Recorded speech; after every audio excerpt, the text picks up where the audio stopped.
Hello everyone, welcome to my channel convey IAS PCS.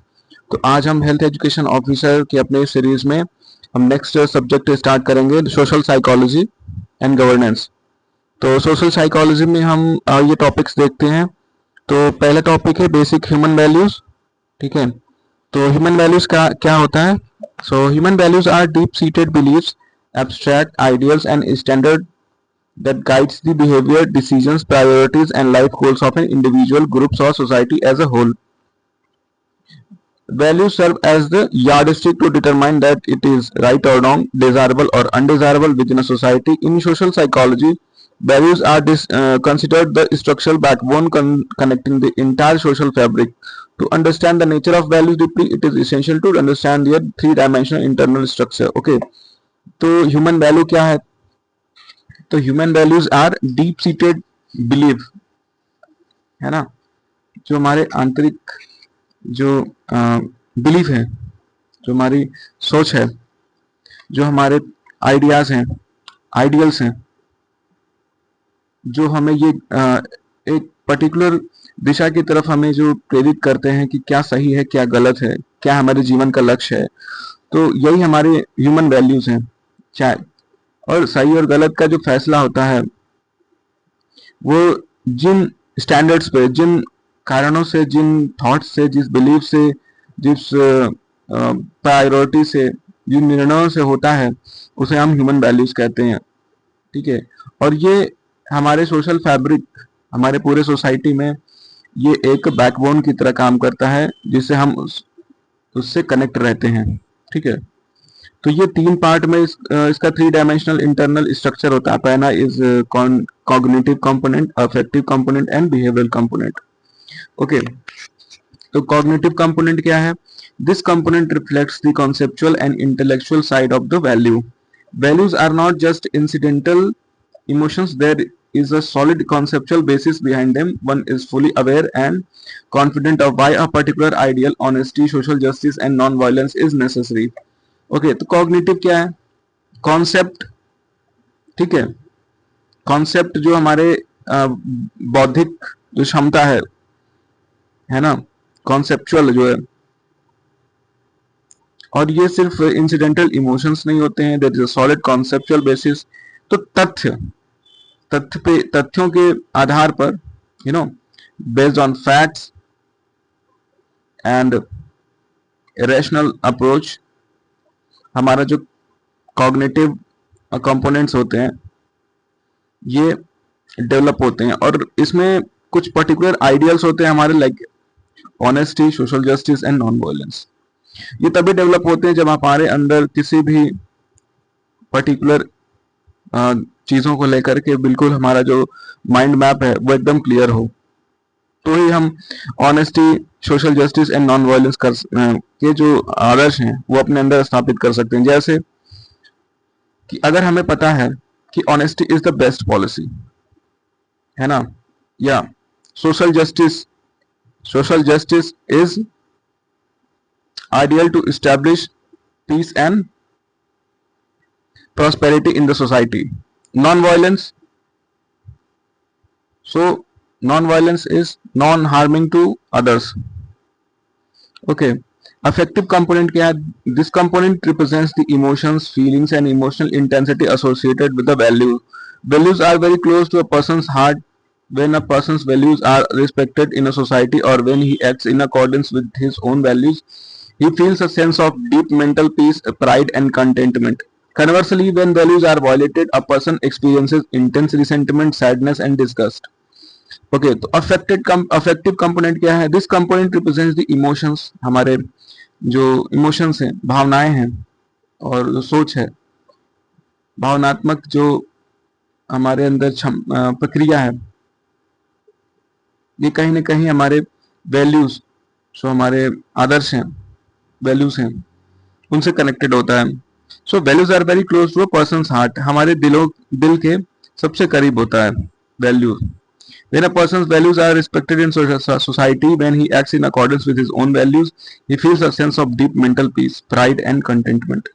जब कोई इंसान अपने दिल से काम करता है ना, तो वो अपने अंदर एक अद्भुत शांति महसूस करता है, अंदर, उसके अंदर एक शांति पाई जाती है।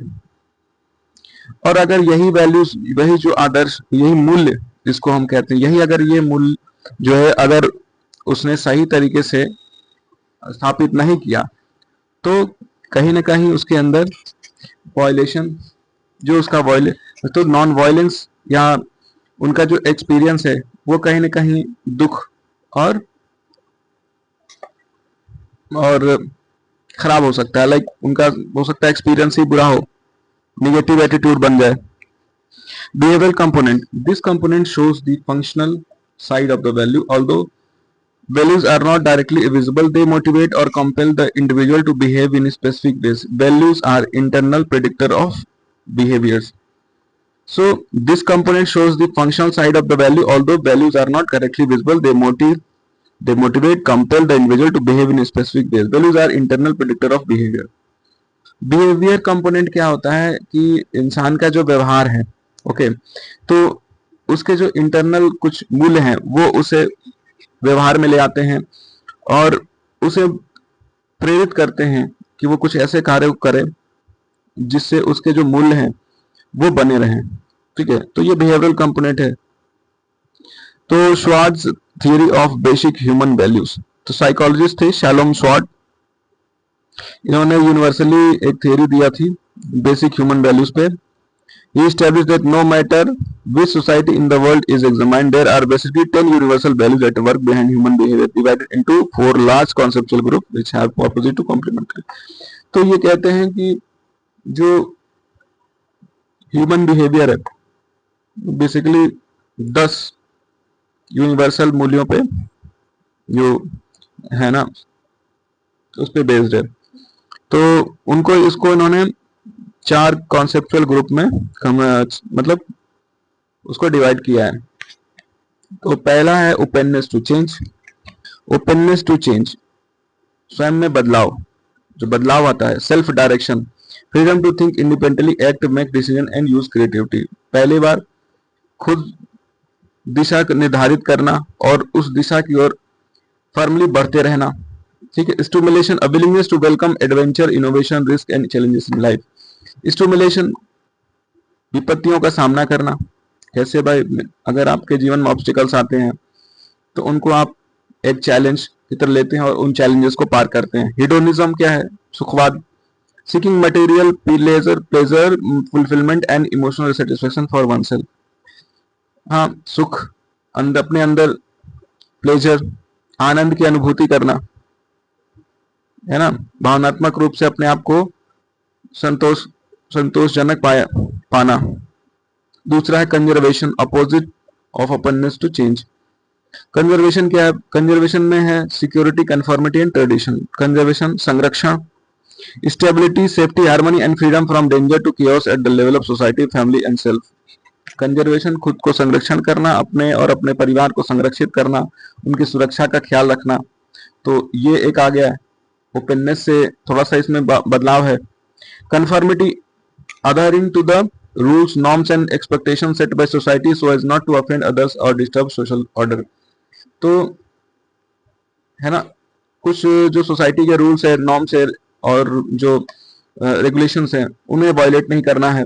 लाइक अगर सोसाइटी कहती है कि आप चोरी नहीं करना चाहिए तो चोरी आप नहीं कर सकते हो, चोरी नहीं करना चाहिए, है ना। आप मतलब सोसाइटी में महिलाओं के साथ दुर्व्यवहार नहीं कर सकते तो आप नहीं करना।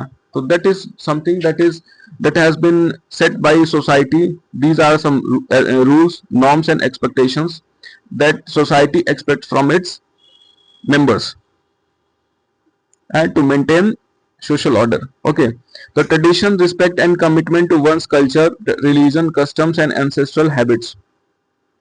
So traditional, respect and commitment to one's culture, religion, custom and कुछ जो ट्रेडिशंस हैं, जो उनके रिवाज हैं, ट्रेडिशंस हैं, उनके आदर्श बन जाते हैं अगर वो अपने कल्चर को, अपने जो संस्कृति है उसके विरुद्ध अगर जाते हैं, अपने धर्म के विरुद्ध जाते हैं, अपने कस्टम्स हैं, अपने मूल्यों, अपने जो पैतृक जो कार्य हैं उनसे अगर विमुख होकर के कोई ऐसा कार्य कर लेते हैं like something that is different from there base, either it is related with culture, religion, custom or ancestral habits, so this comes under tradition. Next is self transcends. Okay, so what is self transcends? So self transcends is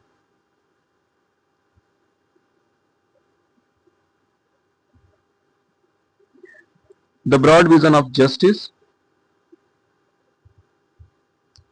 So self transcend is something spiritual state of expanding your personal boundaries to connect with something greater than yourself. Okay, तो यहाँ पे self transcend मतलब एक आप ये कैसे कह सकते हो कि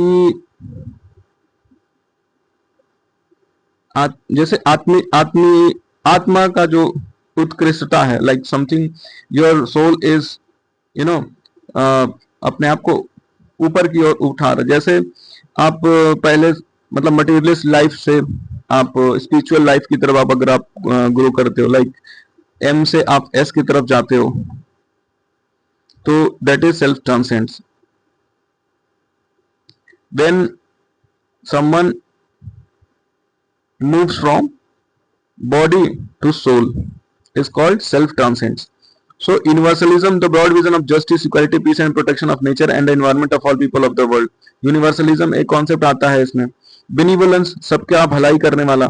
Ensuring the well-being, safety, honesty and loyalty of those around you, family and friends.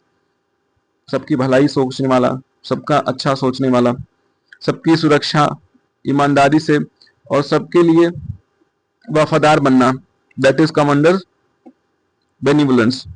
self enhancement ये self transcends. अब जैसे self enhancements में क्या होता है कि आप अपने आप पे काम कर रहे हो, अपनी achievements पे, achieving personal success according to societal standards, demonstrating potential and getting ahead of the competition. Power, establishing control, authority, prestige, social status, dominance over society or organization. Okay, तो comprehensive characteristic of values, relative stability and dynamism. Values are embedded at a deep level of human personality and are relatively permanent. However, they are not completely rigid. Major crises or life shift can adapt them over time. Comprehensive characteristics of values. आप ये देख सकते हो self enhancement में खुद के achievements, power gain करना, authority लेना, तो ये सब अपने सेल्फ इनहेंसमेंट में आता है, जब हम अपने आप के गोल्स को अचीव करने के लिए जो भी रास्ता ये बनाते हैं, that is come under self enhancement. Next is comprehensive characteristics of values.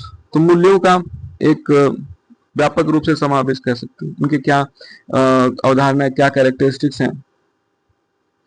इस relative stability and dynamism. So values are embedded at a deep level of human personality and are relatively permanent. However, they are not completely rigid. Major crises of life shift can adopt them over time. तो ये कहते हैं कि जो हमारे मूल्य होते हैं ये हमारे अंदर, हमारी पर्सनालिटी में बहुत ही अंदर तक इनके स्तर बने होते हैं, है ना. और कहीं ना कहीं ये हमारे अंदर परमानेंट होते हैं, ये बदलते नहीं, क्योंकि एक बार अपने आपकी पर्सनालिटी में कुछ मूल्य आ गए तो उन्हें बदलना बड़ा मुश्किल होता है. हो सकता है कि कुछ ऐसे आपके लाइफ के एक्सपीरियंसेस ऐसे हो जो आपको बदल दें आपके मूल्यों को, लेकिन ज्यादातर हम ये देखते हैं कि हमारे मूल्य जो है वो बदलते नहीं है, क्योंकि हमारे मूल्य हमारे सिर्फ नहीं होते, हम कहीं ना कहीं कई सारे फैक्टर्स से मिल करके एक हमारे अंदर वो आदर्शों का एक आप कह सकते हो ढांचा बनता है, जिसे हम मूल्य कहते हैं. हायरार्किकल स्ट्रक्चर नेक्स्ट है. Values are arranged within a well-organized priority list. In a value conflict, the higher hierarchy guides choices. Hierarchical career structure. Values are arranged within a well-organized priority list. तो जो मूल्य होते हैं वो hierarchy है उनकी, है ना. तो हायरार्की में वो सारे और अरेंज्ड होते हैं, दे आर वेल ऑर्गेनाइज्ड. और जब उनमें मतलब कभी कभी कॉन्फ्लिक्ट भी हो देखने को मिलता है, ठीक है.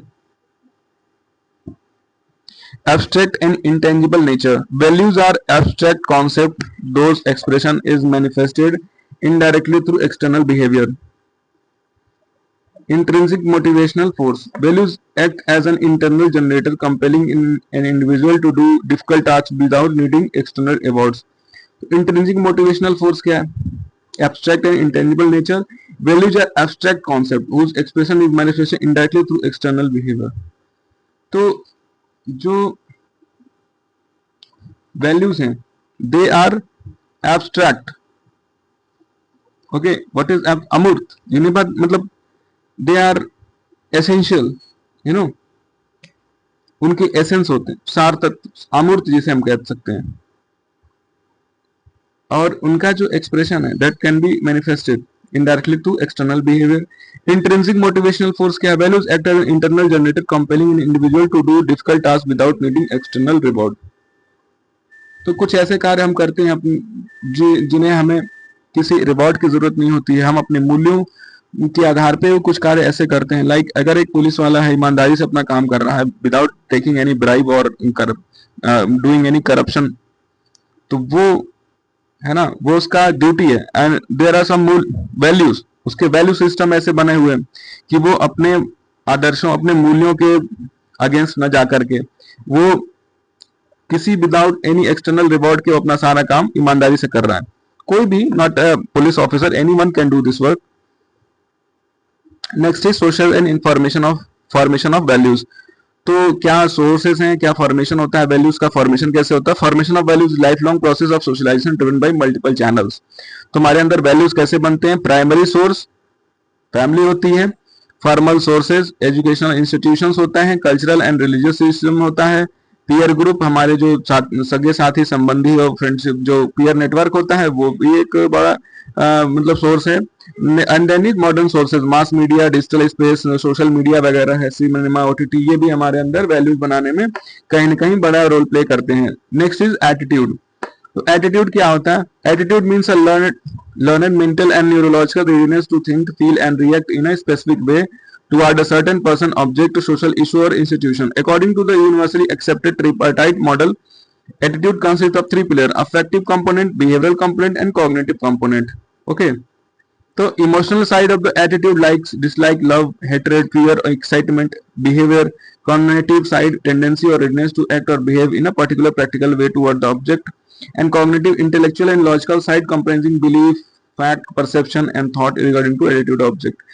तो एटीट्यूड क्या होता है? Attitude means a learned mental and neurological readiness to think, feel and react in a specific way toward certain person, object, sociological institution. तो एटीट्यूड क्या होता है कि हमारा जो किसी भी एक पर्सन या किसी ऑब्जेक्ट या किसी सोशल इशू और किसी इंस्टीट्यूशन के लिए अगर कोई भी रिएक्शन, हमारा जो पहला व्यवहार होता है उसके लिए, और हम क्या उसके लिए कोई सोच रखते हैं, that is called our attitude. According to universally accepted tripartite model, पहला ट्रिपार्टाइट मॉडल में पहला है अफेक्टिव कंपोनेंट क्या होते हैं? तो जो इमोशनल साइड होता है हमारे एटीट्यूड का, जैसे like dislike, love, hated, fear, मतलब हमें क्या हमें चाहिए, मतलब सही या गलत, मतलब हमारी जो लाइक्स हैं, हम क्या पसंद करते हैं, पसंद नापसंद, हमारा प्यार, और हेट्रेड, किसी के लिए गुस्सा, फियर, डर, एक्साइटमेंट, ये सब हमारे अफेक्टिव कंपोनेंट के अंदर आते हैं। तो ये हमारा एटीट्यूड का अफेक्टिव कंपोनेंट साइड है। बिहेवियरल साइड वो होता है कि हम किसी भी मतलब जैसे पर्टिकुलर इंसिडेंट होता है तो उस पर हम कैसे रिएक्ट करते हैं, है ना, हमारा क्या बिहेवियर होता है, तो उस बिहेवियरल कंपोनेंट के अंदर ही आता है। कॉग्निटिव कंपोनेंट क्या है? Intellectual logical side comprising beliefs, fact and perception and thoughts regarding the attitude object. Cognitive component में यही आता है कि हमारा जो बौद्धिक जो साइड है, लॉजिकल, तार्किक और बौद्धिक क्षमता है, वो किस तरीके से हमारा रिएक्ट करता है किसी भी पर्टिकुलर इंसिडेंट या किसी ऑब्जेक्ट या सब्जेक्ट पे, कुछ भी हो, तो ये हमारा कॉग्निटिव कंपोनेंट के अंदर आता है। अब आते हैं सोर्सेज पे। तो सोर्सेज ऑफ एटीट्यूड फॉर्मेशन, क्या क्या सोर्सेज हैं एटीट्यूड के फॉर्मेशन में? So attitudes are predominantly acquired through distinct psychological learning processes. First is classical conditioning, second is operant conditioning, third is observational learning and direct personal experience. Okay, तो first is classical conditioning, linking neural object with emotional triggers, frequently leverages in corporate advertising. Corporate advertising, okay, so it's a very modern concept, corporate advertising. Okay, तो corporate advertising क्या होता है हम अभी बताते हैं आपको। कॉर्पोरेट एडवर्टाइजिंग इज, जैसे कोई बिजनेस को प्रमोट करने के लिए जो भी मतलब कोई पुश फैक्टर इंक्लूड किया जाता है ना, किसी एडवर्टाइजमेंट को बूस्ट करने के लिए, उसे हम कॉर्पोरेट एडवर्टाइजिंग कहते हैं। ओके, तो जैसे है ना, तो कॉर्पोरेट एडवर्टाइजिंग में कभी कभी आपने देखा होगा कि किसी पर्टिकुलर मतलब फिल्म स्टार का यूज करते हैं क्लासिकल कंडीशनिंग वगैरह में, है ना। अब पहले आप ये देखो कि एटीट्यूड में क्या क्या है ये।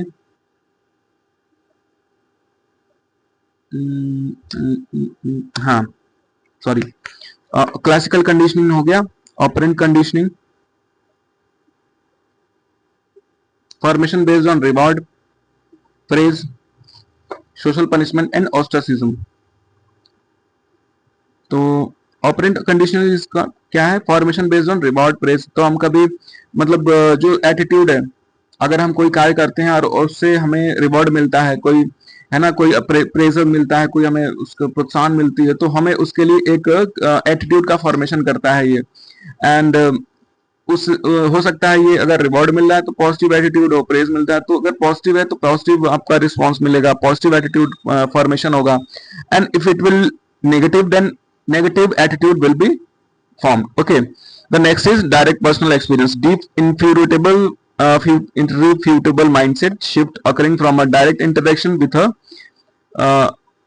sorry ये छूट गया, observational learning, modelling behaviours from parents, elders and public icons. अच्छा, ऑब्जर्वेशनल लर्निंग से होती है कि हम जो देखते हैं, हमारे बड़े जो हमसे हमारे मतलब हमसे उनका जो व्यवहार रहता है, हम उनसे सीखते हैं, अपने बड़ों से, अपने पेरेंट्स से। पब्लिक आइकन्स हैं, फिल्म स्टार्स हैं, है ना, ग्रेट पर्सनालिटीज हैं, उनके जीवन चरित्र से हम सीखते हैं, तो that is observational learning. And direct personal experience में deep and irrefutable mindset shift occurring from a direct interaction with system और इवेंट्स। तो ठीक है, डायरेक्ट हमारा पर्सनल भी एक्सपीरियंस होता है किसी से। जैसे आप एकदम छोटे लेवल पे जानो कि आप if you are going in a train, ठीक है, आप ट्रेन से जा रहे हो एंड ट्रेन में आपको कुछ ऐसे स्ट्रेंजर्स मिलते हैं तो जिनसे आपका बहुत मतलब कनेक्शन अच्छा हो जाता है, आप उनसे बातचीत करते हैं, feel very reliable and is, तो आपका उनसे अच्छी दोस्ती हो जाएगी एंड उससे आपके अंदर एक एटीट्यूड मतलब बन जाएगा ट्रैवल को लेकर के, travel is good for making and meeting new people. तो that is direct personal experience. Okay, the next is psychological theory of attitude change. तो एटीट्यूड चेंज कैसे होता है उसके लिए कुछ थियरीज बनाई हुई, Leon Festinger's cognitive dissonance theory, है ना। तो when a person's thought, belief and behavior clash, knowing smoking is life threatening but continuing to smoke a pack daily, it produces acute psychological tension called cognitive dissonance. To restore mental balance, the individual use three primary mechanisms: behavior change, change in attitude and seeking consolidating information. तो Leone फेस्टिंगर्स की cognitive dissonance theory आती है 1957 में attitude change करने की। ठीक है, तो ये कहते हैं कि किसी भी पर्सनल के जो सोच है, उसकी थॉट बिलीव में कभी ऐसे जो संघर्ष होते हैं, कोई क्लैशेस होते हैं, like smoking is injurious to health, हर डिब्बे पे लिखा होता है, but still people are smoking. Okay, so it produces acute psychological tension. एक मतलब आप कह सकते हो कि सतही मतलब एक कुछ देर के लिए अक्यूट मतलब शॉर्ट साइकोलॉजिकल टेंशन क्रिएट करता है, लाइक कि हम ये चीज क्यों पी रहे हैं, like smoking is injurious to health and it will cause cancerous carcinogenic diseases, फिर भी हम पीते हैं, है ना। To restore mental balance individual use three primary mechanism. तो इसमें जो होता है कॉग्निटिव डिसोनेंस होता है, तो हम तीन इसमें प्राइमरी मैकेनिज्म यूज करते हैं, दैट इज बिहेवियर चेंज, या तो मतलब बिहेवियर अपना चेंज कर लें अपना, मतलब उसके लिए या हो सकता है स्मोकिंग हम छोड़ दें, तो that will come under behaviour change. Hard way, तो ये थोड़ा सा टफ होता है, quitting the behaviour completely to align with a belief, थोड़ा सा टफ होता है। Change in attitude thinking easy way, distorting belief और introducing new logical filters, filtered cigarettes are safe. ठीक है, तो इससे थोड़ा सा कम ये होता है चेंज इन एटीट्यूड। अब ये क्या करते हैं, फिल्टर्ड सिगरेट पीने लग गए, है ना, ताकि मतलब ये उतना मतलब हार्मफुल नहीं है। तो these are filtered and these are safe. Seeking consonanting information, actively looking for examples that downplay the risk. और सीकिंग कॉन्सोनेटिंग इंफॉर्मेशन में यह है कि कौन से ऐसे मतलब हम ऐसे एग्जाम्पल्स या कुछ ऐसा मतलब रास्ता अख्तियार करें जिससे हमें पता चले कि नहीं, स्मोकिंग से भी करें और जो उसका रिस्क है वो भी खत्म हो जाए, वो कम हो जाए। तो that will come under seeking consonating information. उसके पैरेलली आप कुछ इंफॉर्मेशन भी ले रहे हो कि स्मोकिंग कैसे हम ना भी छोड़ें और हमारा काम भी चलता रहे, हमारा शरीर भी खराब ना हो, हमें कोई डिजीज भी ना हो।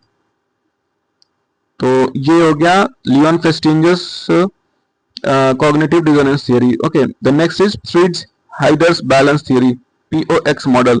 So this theory model cognitive consistency with a triad: person, O other person, and X impersonal object tissue. The relationship can be positive or negative. Heider's law states that balance is achieved when the multiplication of all three signals result in positive product. If a result in a negative product, the triad is unbalanced, causing psychological distress that forces a shift in one of the relationship to restore stability.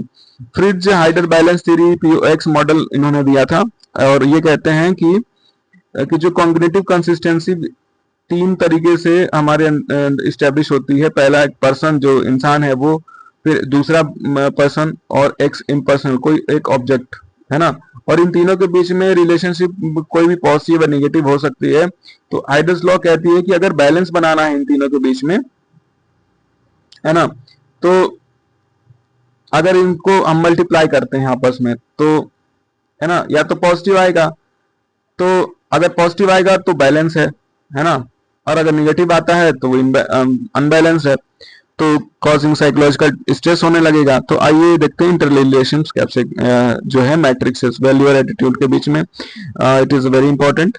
आप देख सकते हो value और attitude के बीच में थोड़ा सा पता, ये ना, ये जो है हमारे मतलब GS4 का जो एक पेपर होता है, ethics integrity and aptitude, ethics integrity and aptitude, UPSC and UPPCS में, जो स्टेट पीसीएस में ये जो पेपर होता है ना, उसमें हम ये पढ़ते हैं वैल्यूज एंड एटीट्यूड वगैरह ये कॉन्सेप्ट। तो देखिए सेंट्रल सुप्रीम फंडामेंटल वैल्यूज के अंदर क्या है, central supreme and fundamental ideal attitude, specific mental readiness toward a particular object और issue, react as a means to achieve end. ठीक है, तो ये वैल्यूज क्या होती है, ये जीवन का दर्शन होता है, जीवन दर्शन। इट्स आइडियल दैट डिफाइन जीवन दर्शन, they act as ultimate end. Values हमारे जो मूल्य होते हैं वो हमारे जीवन के अंतिम लक्ष्य होते हैं। Extremely broad and cross situational, honesty, freedom, ये सब ब्रॉडर कॉन्सेप्ट हैं, they will establish permanently. But attitude क्या होता है, किसी भी चीज के लिए नेगेटिव एंड पॉजिटिव होता है बहुत ही शॉर्टर पीरियड ऑफ टाइम। अगर किसी चीज को लेकर अगर हमें अवार्ड मिलता है तो हमारे लिए उसके लिए पॉजिटिव एटीट्यूड बनता है। अगर हमें नेगेटिव कोई आउटकम मिलता है तो it totally depends on outcome. Outcome मतलब रिजल्ट पे बेस्ड होता है एटीट्यूड। अगर हमें रिजल्ट अच्छा मिलेगा तो हमारा पॉजिटिव एटीट्यूड होगा, अगर नेगेटिव होगा तो नेगेटिव मिलेगा। तो act as a means to achieve end, तो ये एक साधन बनता है, साध्य है, साधन है ना, साध्य और साधन मींस एंड एंड। इसके लिए हम करते हैं कि ये कोई एक माध्यम बनता है अपने अंतिम जो गोल है उसको अचीव करने के लिए। तो नैरो कॉन्सेप्ट है ये, highly specific and tied to an explicit target object, attitude toward a policy. आप देख सकते हो बहुत ही नैरो कॉन्सेप्ट होता है, छिछला है, और शॉर्टर पीरियड ऑफ टाइम के लिए होता है, basically based on outcome. Limited in number, usually only 10 to 15 basic values exist in person को। आप भी देख सकते हो कि वैल्यूज बहुत कम होती हैं किसी भी पर्सन में, 10 से 15 भी होंगी तो बहुत है। Virtually countless as a person can form attitude toward any other, countless हो किसी भी चीज के लिए हमारे अंदर एंडलेस एटीट्यूड बन सकता है, पर्टिकुलर एक ऑब्जेक्ट के लिए या एंडलेस ऑब्जेक्ट के लिए हमारे अंदर एंडलेस एटीट्यूड बन सकते हैं। So flow of influence में sits at the absolute core of personality. It allows directly control and guide attitude. आप ये कह सकते हो कि you know ये हमारा वैल्यू है, ये हमारा एटीट्यूड है, एंड इट विल गाइड, ये गाइड करता है इसको, एटीट्यूड को। Okay, and it is values. जैसे अगर हम ऐसे बनाते हैं तो ये वैल्यू है एंड ये एटीट्यूड है। और वैल्यूज जो हमारे अंदर परमानेंटली बैठती हैं, तो हम पॉजिटिव या नेगेटिव एटीट्यूड बनाते हैं किसी चीज के लिए। अगर कोई बंदा, मतलब मान लीजिए कि अगर आप जा रहे हो कहीं पे, आप देख रहे हो कि कोई सामने से किसी महिला का पर्स छीनकर भाग रहा है, तो आपके अंदर त्वरित मतलब ये बनेगा कि नहीं, मुझे दौड़ करके और उस बंदे को पकड़ना चाहिए, और जो पर्स उसने छीन कर भागा है वो वापस हम उसे ले करके उस महिला को दें। तो that shows your positive attitude towards your own values. Okay, ठीक है। पर वहीं पे नेगेटिव एटीट्यूड भी बनेगा। क्यों? Chain snatching is a negative negative thing in societal norms. Okay, next is functions of attitude. Daniel cards का ये कॉन्सेप्ट है, फंक्शंस क्या है एटीट्यूड के। तो यूटिलिटेरियन और instrumental function helps individual maximise reward, social acceptance and minimise punishment. तो utilitarian concept भी होता है इसमें एटीट्यूड का, कि इंडिविजुअल को मैक्सिमम रिवॉर्ड दो, है ना, और मिनिमम पनिशमेंट करो एटीट्यूड बनाने के लिए। Ego defensive function acts as a protective shield to safeguard self esteem against internal anxieties और harsh external realities. Value expression function provides a medium to proudly communicate core internal values to the outside world, establishing personal identity. Knowledge function organizes and structure vast, chaotic streams of new environmental data into meaningful, predictable categories. Provide a medium to proudly communicate core internal values to the outside world, establishing personal identity. Knowledge function organizes and structure vast, chaotic streams of new environmental data into meaningful, predictable categories. Value expressive function में क्या करता है? तो proudly communicate core internal values. हमारे जो core internal जो मूल्य हैं, जो हमारे अंदर आंतरिक मूल्यों पे ये उनके साथ मतलब एक संचार स्थापित करता है ना। एंड आप ये देख सकते हो कि हमारे अंदर की जो आंतरिक सोच है, हमारे अंदर के आंतरिक जो मूल्य हैं, वो कुछ ऐसे कार्य करते हैं जो हमारे जो बाह्य जो संसार है, जो आउटसाइड वर्ल्ड है, उनसे एक इंटरेक्शन होता है, तो हमारा जिससे हमारा पर्सनल आइडेंटिटी है वो एक्सपोज होती है कि हम क्या सोचते हैं ऐसा। Next is knowledge function organizes a structure vast chaotic streams of new environmental data into meaningful predictable categories. Okay, तो knowledge function में क्या है? तो कहीं भी मतलब vast of new environmental data into meaningful predictable categories. तो chaotic streams of new environmental data, कोई भी मतलब नए जो हमारे सामने तथ्य आते हैं उनको जिस तरीके कुछ ऐसे मीनिंगफुल रूप से अरेंज करना जिससे, है ना, कुछ फ्यूचरिस्टिक प्रिडिक्टेबल आउटकम्स मिले, तो that will come under knowledgeable functions. Okay, तो सोशल कंट्रोल। सोशल कंट्रोल आइए देखते हैं क्या होता है। Social control. Man is a social animal but individual desires must be balance to prevent anarchy. Social control refers to collective mechanism, pressure and forces through which a society condition its member to conform to established norms, laws and group expectations. Okay, so next ये laws क्या कहते हैं? Social control refers to the forces by which society conforms its member to itself. Okay, तो man is a social animal. सोशल कंट्रोल क्या कहता है? सामाजिक नियंत्रण। So man is a social animal but individual desires must be balance to prevent anarchy. Social control refers to the collective mechanism, pressure and forces through which a society condition is members to conform to establish norms, laws and group expectations. तो सामाजिक नियंत्रण क्या कहता है कि जो मनुष्य है वो एक सामाजिक प्राणी है ना, और उस समाज में रहने के लिए कुछ डिजायर्स जो उसके बैलेंस करने के लिए, उसकी इच्छाओं को नियंत्रण करने के लिए, क्योंकि एंडलेस हमारे अंदर मतलब इच्छाएं जागृत हो सकती हैं. That can be endless desires, endless thoughts can be expressed और मे अराइज. तो उसके लिए एक सोशल कंट्रोल होना चाहिए, जो है ना, किसी इंडिविजुअल के मैकेनिज्म उस पर प्रेशर लगा करके और कुछ ऐसे कार्य करके करे जिससे वहां पे लाइक उस कुछ सोसाइटल नियम बनाए, लॉज बनाए, कुछ कानून बना करके एक सोशल कंट्रोल इस्टेब्लिश किया जाए। ठीक है, तो social control refers to the forces by which society conforms its member to itself. तो सोशल कंट्रोल के लिए ईयरॉस ने ये बताया है कि सामाजिक नियंत्रण कुछ ऐसे मतलब फोर्सेस हैं जिसके लिए जो सोसाइटी है अपने मेंबर से ही कैसे रूबरू होती है। Core objective of social control: preservation of social organization, bringing conformity, providing social security and mitigation of मत्स्य न्याय।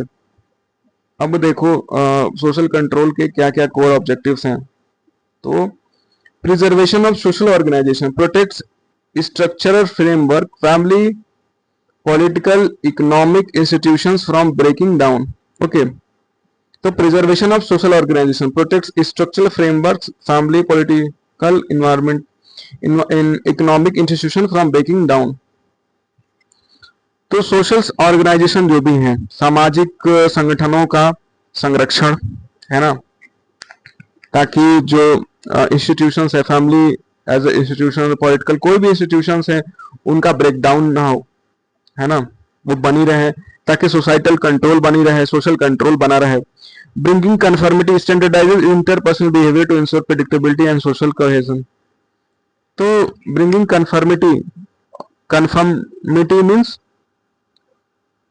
स्टैंडर्डाइजेशन इंटरपर्सनल बिहेवियर, तो पब्लिक स्पीकिंग, कम्युनिकेशन स्किल्स वगैरह डेवलप करना और इंटरपर्सनल स्किल्स डेवलप करना, ताकि हमें सामने वाले के बारे में पता चले कि वो क्या सोचता है, ताकि फ्यूचर में कोई भी ऐसा क्वेश्चन होता है उसको प्रेडिक्ट कर सकते हो आप, है ना। तो प्रेडिक्शंस के लिए इंटरपर्सनल बिहेवियर पे फोकस होना चाहिए। Providing social security, safeguarding life, property and individual rights from internal and external threats. Providing social security, तो सोशल सिक्योरिटी सामाजिक सुरक्षा प्रदान करना, ताकि उनका मतलब जीवन और उसके संपत्ति, इंडिविजुअल के राइट मतलब व्यक्ति के जो राइट्स हैं उनके जो सॉरी इंटरनल एक्सटर्नल थ्रेट से वो बचा रहे। जैसे किसी व्यक्ति को अगर उसने आर्मी में सर्व किया है and if government is providing the pension schemes, तो pension schemes are like providing social security. Okay, like person has served the armed forces and he has given his crucial life to the nations security, तो उसके life के लिए, उसकी property और individuals के rights के लिए मतलब संभालने के लिए, उनको प्रोटेक्ट करने के लिए सरकार पेंशन स्कीम्स लागू करती है। तो that will come under providing social security. ठीक है, मिटिगेशन ऑफ मत्स्य न्याय, तो मत्स्य न्याय का कॉन्सेप्ट है prevent the law of jungle where the strong exploit the weak, ensuring fair distribution and governance. मत्स्य न्याय का कॉन्सेप्ट यह है कि जो सबसे मजबूत होगा वही राज करेगा, है ना। जंगल राज जिसको कहते हैं, जंगल में मजबूती उसी की कही जाती है जो सबसे बड़ा ताकतवर होता है।